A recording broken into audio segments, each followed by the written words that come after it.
I think more Christians need to hear that we should be striving for the stewardship of what God has given us. Mm-hmm. And in doing that, God will continue to give to us. And when we start to recognize that things aren't going our way, or we don't have what we think we should, it's probably because we're outside the will of God, and therefore he's not going to continue to give it to us. Yeah.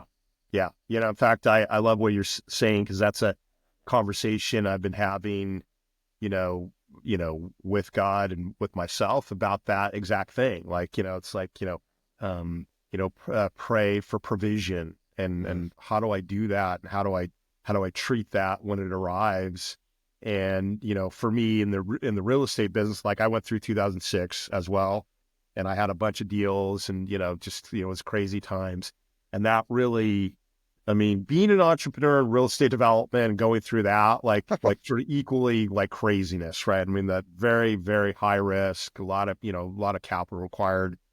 And coming through 2008, it just like it I don't know what's the word?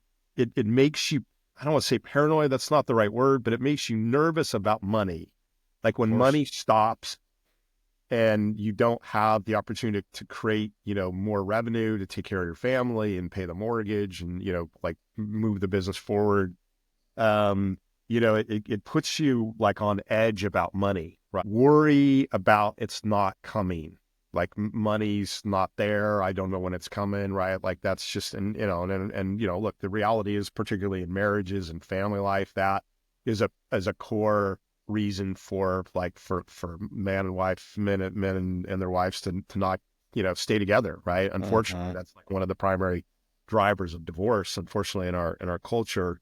I'm very lucky. My wife has been incredible and still is credible. And, we continue to travel that path together.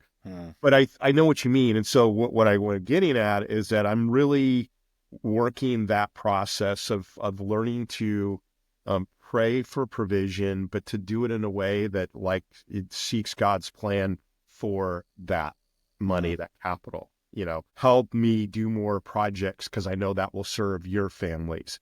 Help me raise capital to produce more units because I know that will be helpful for whoever needs the housing, right? And so that's where that mission focus sort of like became like a primary part of what we do. And look, again, we rent to anybody who can rent, right? Like we don't restrict it only to families, but we always seek families first, whereas building locations that we think it can serve the sort of families that we're looking for, which are middle income, working class families, which are like total. That's by the way a type of group, a type of demographic that is totally unserved. Yeah. Right? On one side you got affordable housing, government subsidized for the lowest income people. You got luxury housing for people who make a lot of money. But for a working class, salt of the earth family, there's nothing. Yeah. And so to me has been where like I've seen God's plan really develop most effectively. Is like I go, okay, these are people that need help.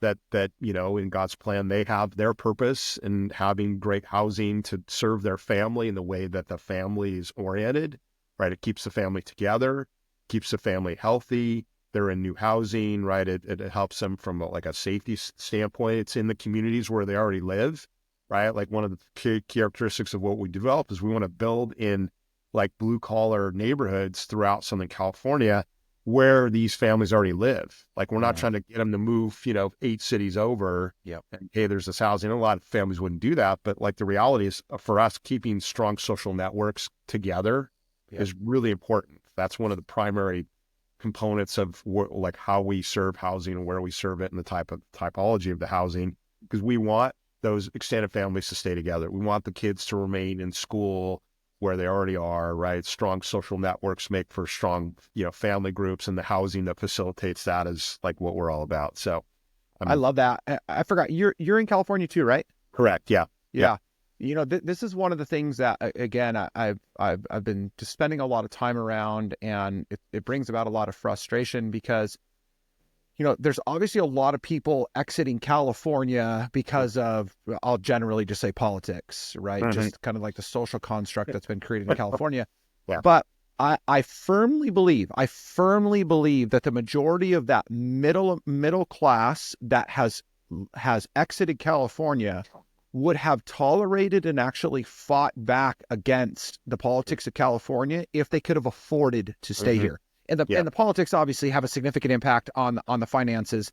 But I think, you know, you bring up such a great issue that we need to continue to strive for, which is we have created this massive middle class Mm. gap, and we're driving people out of the areas, which, by the way, like, those are the people that are going to get down and dirty and fight for good policies. Yeah. You know, we think that it's, you know, the elite with a lot of money and a lot of power. Mhm. Yes, they have a lot of influence, but those that are going to fight, like I'm running for school board right now, like those Yeah. that are going to fight for school board, those that are going to fight in city councils, those are going to have direct impact and influence on the direction of the city, the county, the communities, Mhm. are going to be the middle class, because they're the ones that are in the workplace, they're in the schools, they're in the communities day in and Yeah. day out.